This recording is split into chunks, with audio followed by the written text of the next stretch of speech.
You don't need $1 million budget. You take a $20 budget subscription from Gemini or ChatGPT and have one person do that testing, prototyping of where can I focus on the one use case. Using AI, you can do market research. You can use Perplexity with few prompts and ask it to go and find the total addressable market. It'll give you rough guidance.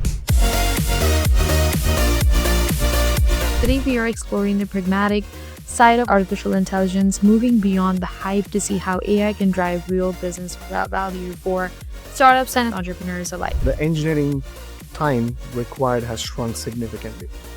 So now you need to move a little bit left at the beginning of customer discovery, where you have to spend time with your customer.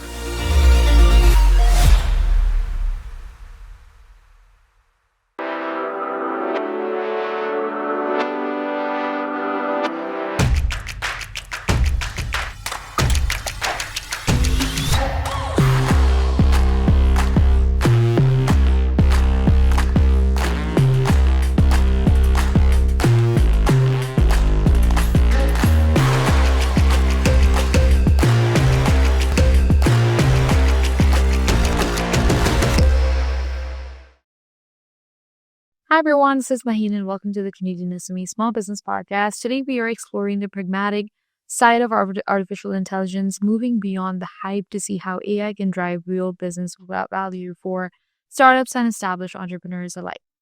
Now, joining us today is Vinay Aradhya, an award-winning AI product leader and director of product management at Thomson Reuters.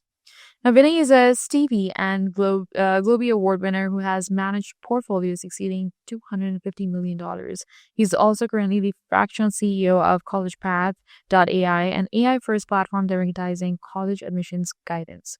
In this episode today, we'll discuss the AI co-founder model, how small businesses can adopt AI responsibly without massive budgets, and the lessons learned from taking AI products from 0 to 1. So without further ado, let's dive in and welcome Vinay. Vinay, we're very, very pleased to have you on the show today. Welcome to the podcast. How are you? Thank you so much for having me. I'm delighted to be here.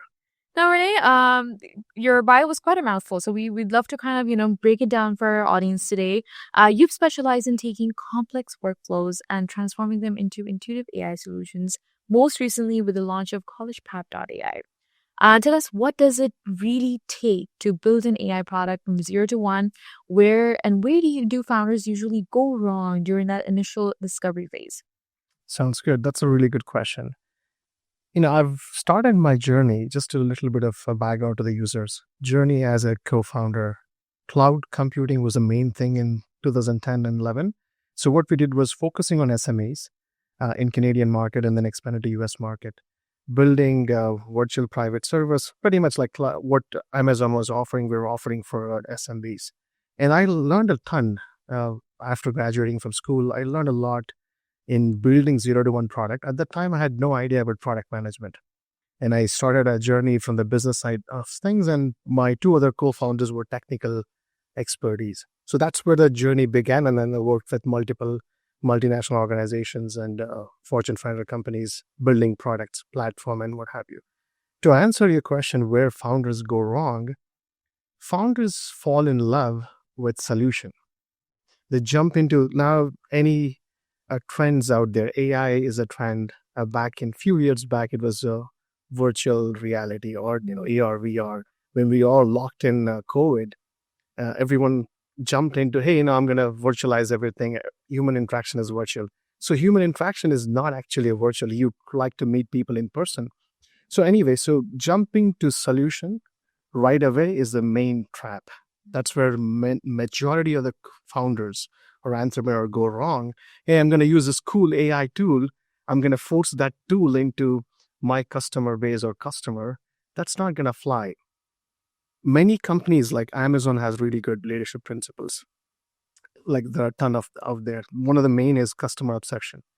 You need to have the customer in the center, understand them really well, and what are the pain points of the customer, and start from there to see how you can bring that customer in the center into your lab or your team.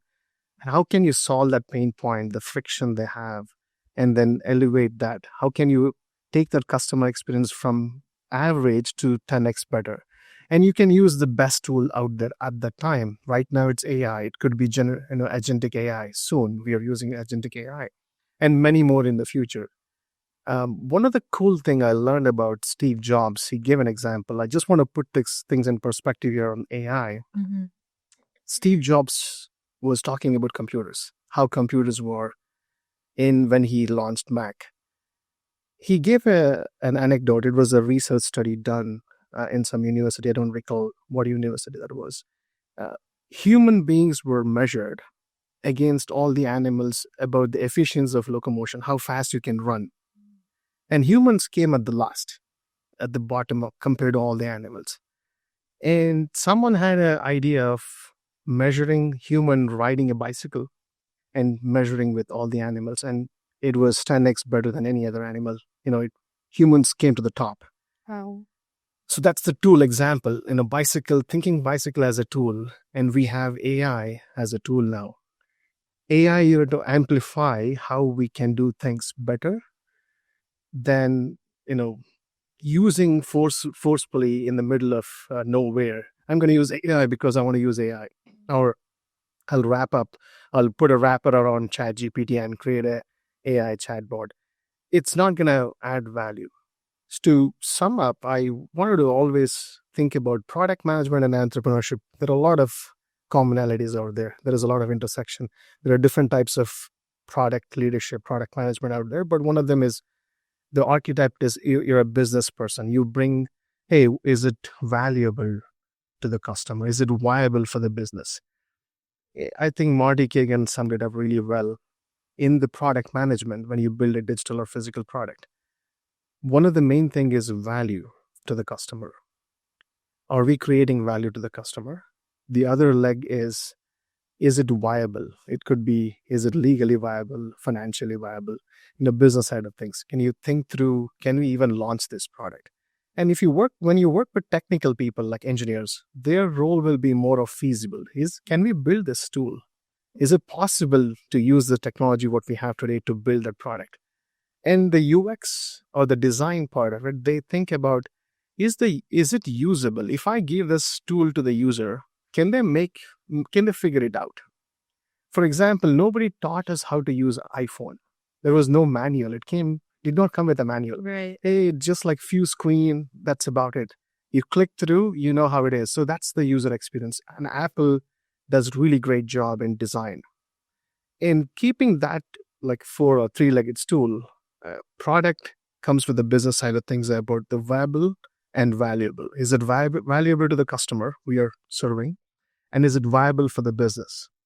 That's the two things. And to answer your question, to summarize, thinking about the customer is a primary thing. To not lose focus on talking to the customer or learning their pain points, then coming back and iterating on that. It should not be a solution looking for a problem.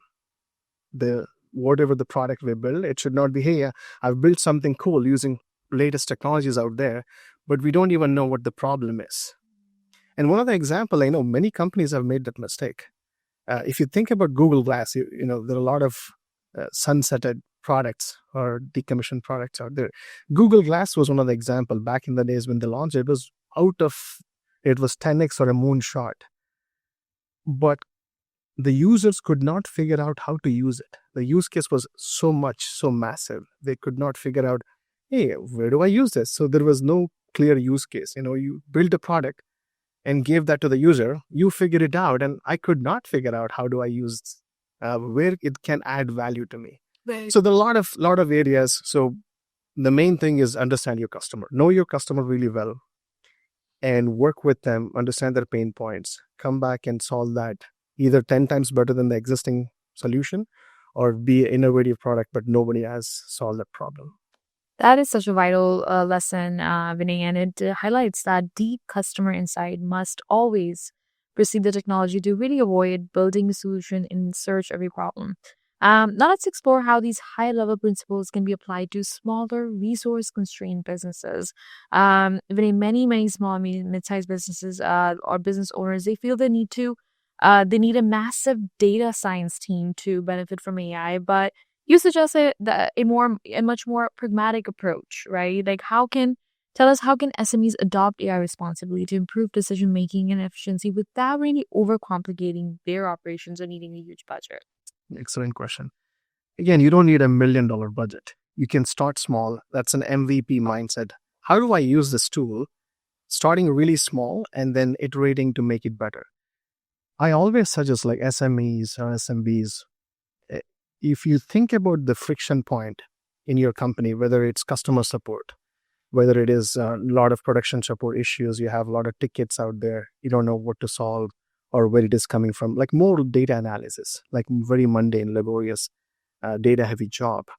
That's where you can use AI. Hey, you know what? Can I sort through all the complaints customers are getting? Can I sort through all the things customers are talking about my product on social media? Can I use some product out there? You can use Perplexity for that.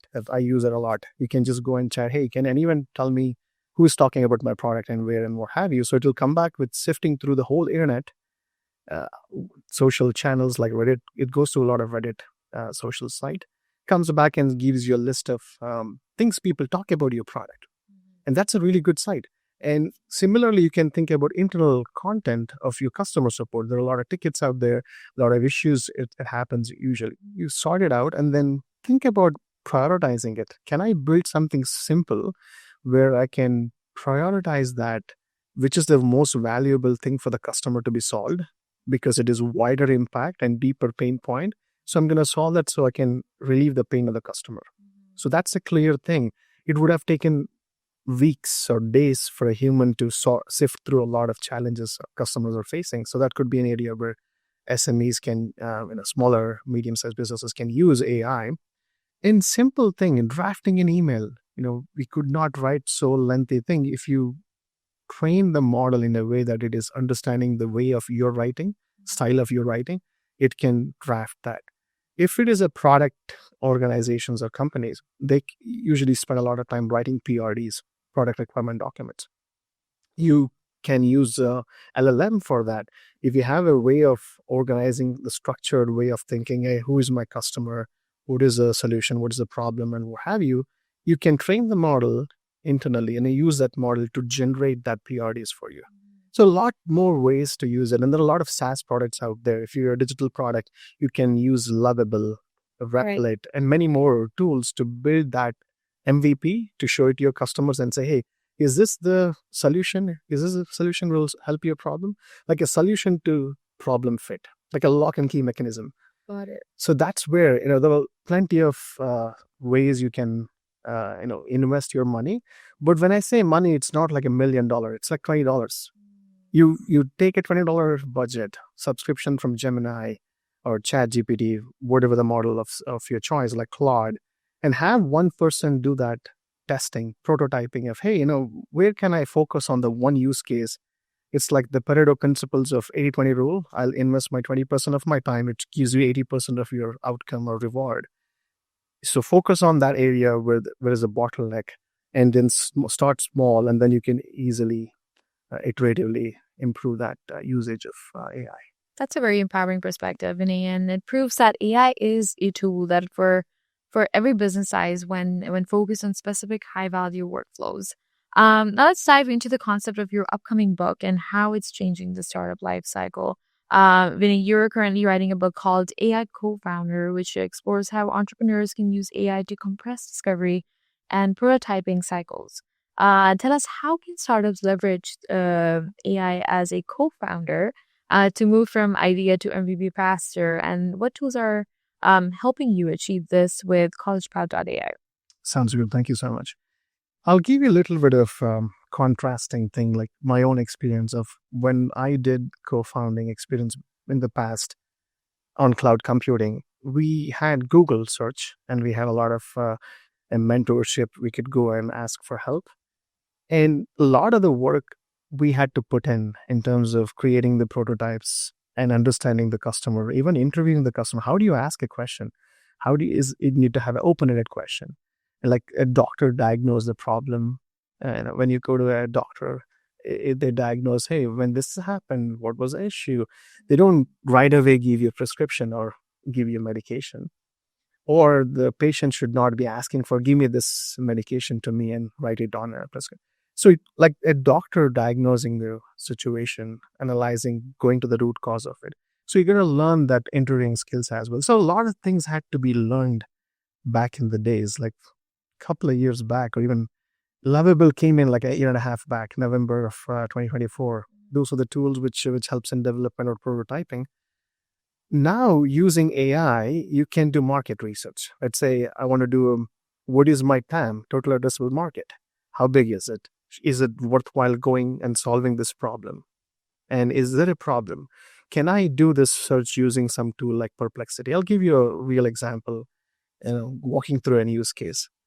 So searching that problem statement in the market, how big the market size is, and is it actually obtain that market? Like, can we actually get that in the budget we have, the constraints we have?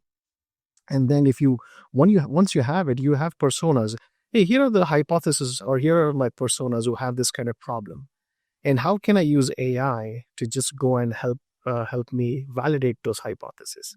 If I were to go and discuss in a user interview, I need to speak to like roughly 20 to 30 customers or 30 users to get a qualitative understanding of, hey, here is a trend, here is a theme of problem. I see there is a theme.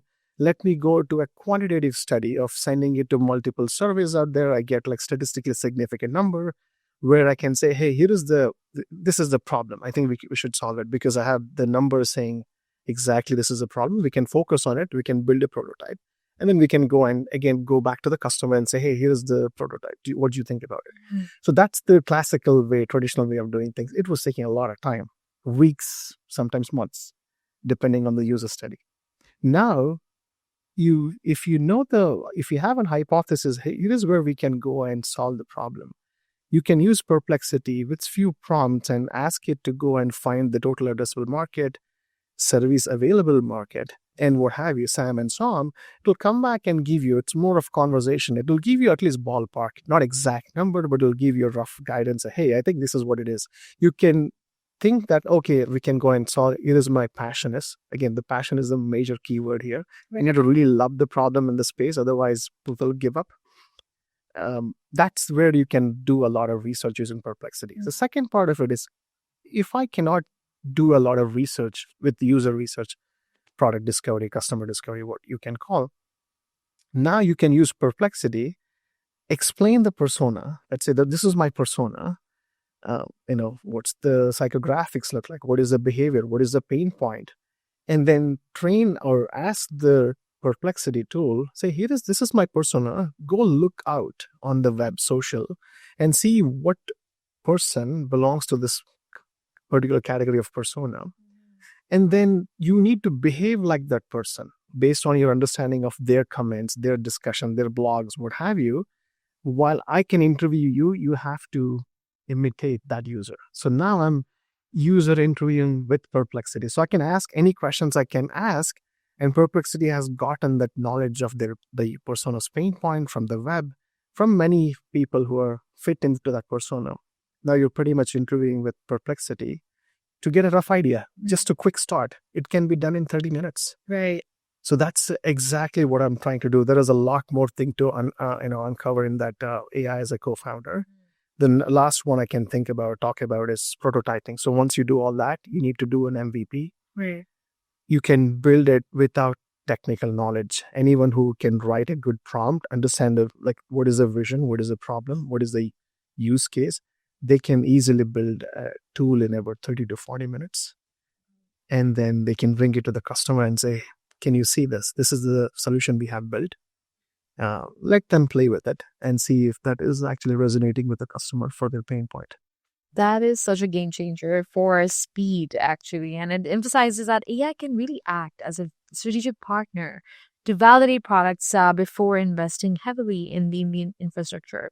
This is, if you're ready to build smarter, please learn from this conversation that we had with Vinay about the AI co-founder model, how to use AI to validate your business in weeks, and the secrets to responsible AI adoption that gives you a massive competitive advantage. We'll take a quick break here. Please don't go anywhere, because when we are back, we'll talk about the responsibility that comes with building fast in the age of AI. Hey, you think you know UPS? Yeah, that's us. Everybody knows that. You know what you didn't know? This. Okay, try to keep up. Ocean, us. Ground, rail, air, so us. Guess who? Us. Customs cleared, borders cleared, done. Us. You still with me? Wait for it. Boom. Us. Intelligent, automated, fulfillment. Us. Yep, healthcare too. Digital your thing? Yeah, well, book it, ship it, track it. You feeling me yet? Yep, that's all us. That's all UPS.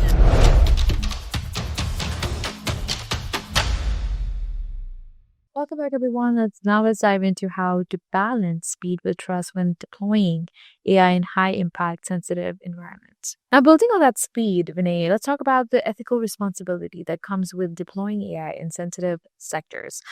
Because deploying AI in high-stake areas like education or even legal compliance, it requires a delicate balance between rapid innovation and user trust. So tell us, how do you balance speed with trust and responsibility when deploying AI in high impact areas like college admissions or enterprise compliance? Great question. Again, there are multiple evaluations and metrics you need to KPIs or metrics you need to monitor. Based on that, you can adjust based on the industries. Like you said, legal, medical, financial data, this you cannot go wrong with it. The accuracy and precision is very important. You can say, hey, I want it quick and fast and dirty, and you cannot go back and show a wrong number to your customer. It's going to be a significant issue. So there are cases, multiple, people have said and experienced that hallucination. In the beginning, ChatGPT, many cases we can see that now, where ChatGPT or any other LLM, they have made up the sources too. They have created the content which never existed, just to make that case for you. There are places like such cases we can see online and real examples and a lot of lawsuits on that area as well. So that you need to be very careful about it. So there are guardrails we have to put in terms of precision, accuracy of the data. And how you can do that is by having the guardrail to show me where exactly you got that data from. What are the sources? In many cases and many products I've used, they have done wonderfully well.